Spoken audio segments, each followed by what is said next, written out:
itu ada manajemen sendiri. Nah, itu nanti yang akan membeli hasil dari peternakan atau perikanan termasuk pertanian dari yang sudah diproduksi di desa. Mungkin itu mulai dari saya, pertanyaan dari Pak Kapolsek. Pak Des ya.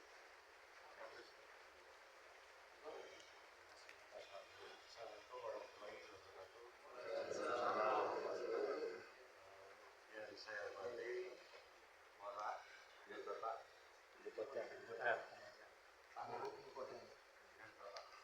yang saya hormati Bapak Mahmudkan, perwakilan dari Polres Bojonegoro beserta segenap jajarannya. Yang saya hormati Bapak Kapolsek beserta jajarannya. Yang saya hormati Bapak Babinsa, Bapak Kabinmas, dan Ibu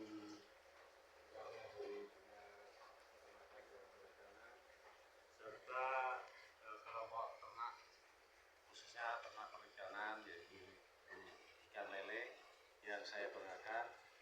Puji syukur kepada Allah Subhanahu wa taala pada kesempatan sore hari ini, meskipun cuaca kurang mendukung, alhamdulillah kita bisa berkumpul di rumah Bapak Adi. Salawat tak lupa kita aturkan kepada Rasulullah kita Nabi Muhammad sallallahu alaihi wasallam. Mudah-mudahan kelak kita semua termasuk umat yang mendapatkan syafaatnya. Amin. Yang pertama, terima kasih atas kunjungan Bapak dari Polres dan Kapolsek semuanya, di mana desa kami memang potensi untuk ikan lele ini ada, dan ini sudah berdiri lama Pak. Dan alhamdulillah untuk saat ini ada pengembangan terkait dengan pembibitan. Kalau dulu hanya pembesaran, namun sampai saat ini mencoba untuk melakukan pembibitan, dan alhamdulillah sampai saat ini juga berhasil. Saya katakan berhasil karena dari peternak-peternak ini bisa memanfaatkan dari bibit-bibit itu sendiri. Terkait dengan ketahanan pangan, memang pada saat ini program Presiden kita yaitu untuk meningkatkan ketahanan pangan, yang mana ini adalah untuk mendukung program-program Bapak Presiden terkait dengan pemberian makanan gratis untuk anak-anak sekolah. Dan tentunya ini harapan dari Bapak Presiden, dari bahan-bahan makanan itu bisa diambil dari tempat lokal atau tempat yang paling dekat dengan kita. Nah, oleh karena itu kehadiran bapak-bapak ini dari Polres ini, kita bisa memberikan semangat kepada kalian semua untuk lebih giat lagi supaya kebutuhan yang ada di desa kita ini bisa terpenuhi semuanya yang ada di desa kita ini. Saya kira itu. Sekali lagi terima kasih atas kehadiran bapak-bapak dari Polres. Saya akhiri. Wassalamualaikum warahmatullahi wabarakatuh. Waalaikumsalam.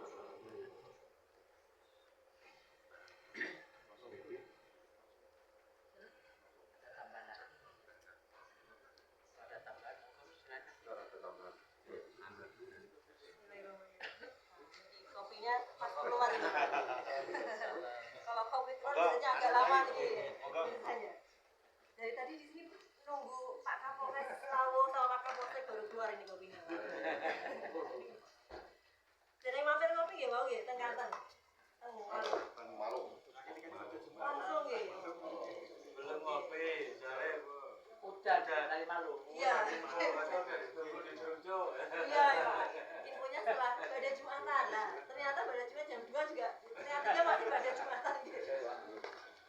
Cuaca ya, Pak ya. Sambil ini nggih Pak dinikmati adanya nggih. luar biasa ini. Ya mungkin sambil niki nggih. Assalamualaikum warahmatullahi wabarakatuh. Waalaikumsalam.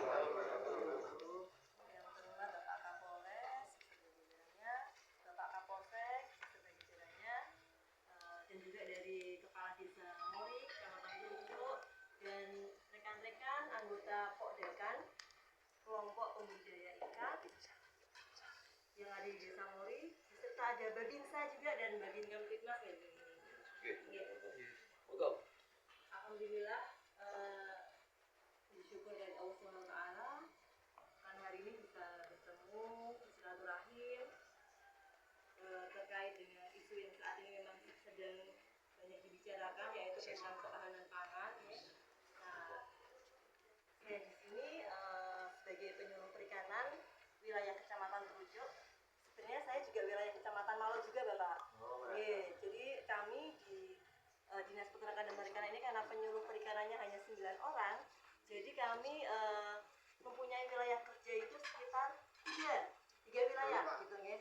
Seperti saya ini Bojonegoro, Trujok sama Malu. Nah, sebagai informasi melanjutkan dari yang apa sudah Bapak Kadis sampaikan tadi, memang di Mori ini sudah lama Pak yang punya kegiatan baik pembesaran maupun pembenihan. Tapi untuk kelompoknya sendiri ada 2 di sini, kelompok yang Pokdakan Maju Bersama yang diketuai Pak Mansur, yang satunya lagi Maju Berkembang ini ketuanya Pak Abdul Kundari gitu ya. Nah, untuk jumlah pembudidaya yang ada di Mori dulu banyak sekali Pak, sampai 30 orang. Tapi kan seiring ini ya, mulai ada eliminasi gitu ya, terkait karena kenaikan harga pakan. Kemudian juga mungkin ada pekerjaan atau kesibukan lain, sehingga sekarang hanya tinggal 20 orang yang aktif untuk budidaya ikan. Dari 20 pembudidaya ikan tersebut, kurang lebih ada sekitar 9 orang yang ada kegiatan pembenihan. Jadi di sini ada pembesaran dan pembenihan, tapi 9 orang ini mereka mampu untuk membenihkan ikan. Yang lain itu hanya sebagai pembesaran saja gitu ya. Termasuk di sini yang hadir di sini ini pembenih semua ini Pak. Ya, yang kaos-kaos ungu ini pembenih. Kebetulan kemarin ada bimtek di dinas, nah jadinya kaosnya seragam, saya suruh pakai hari ini. Gitu. Nah, yang patuat ini karena pembesaran jadi belum dapat kaos ungu ini.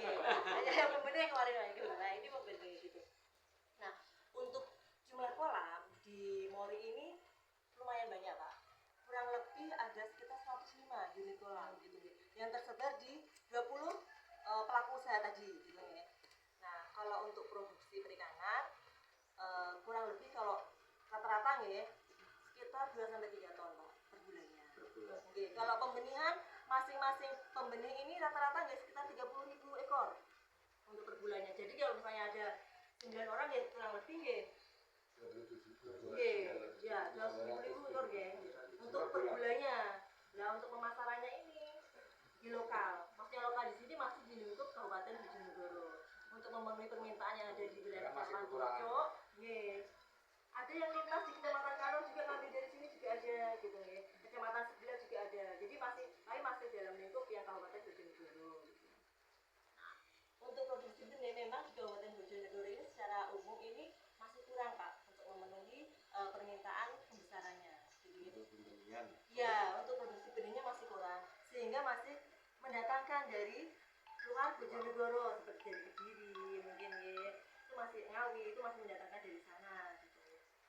Nah, untuk produksi konsumsi pun Bojonegoro juga masih kurang sebenarnya untuk permintaan pasar lokal ya. Jadi kadang masih mengambil ikan konsumsi dari luar daerah. Jadi sebenarnya peluang itu masih terbuka lebar sebenarnya untuk pengembangan dari budidaya ikan, sebenarnya masih terbuka lebar. Hanya saja memang kendalanya di pakan pabrikan, maksud saya di sini pakan pabrikan ini kan harganya memang nggak mungkin turun tapi pasti naik ya. Nah itu mungkin dari harga pakan yang naik itu, tapi harga jual di pasar ini kan cenderung tetap. Nah itu mungkin akhirnya banyak yang kalau yang tidak kurang konsisten akhirnya kan ya betul itu tadi. Jadi ini adalah pelaku usaha yang tangguh Pak, karena mereka masih bertahan sampai sekarang. Kalau kelompok 2020 mulai berdiri, tapi kalau per individu yang belasan tahun Pak, banyak. Seniornya adalah Pak Mansur ini. Nah, beliau dari tahun berapa Pak? 20 tahun Pak. Gitu, dari 2000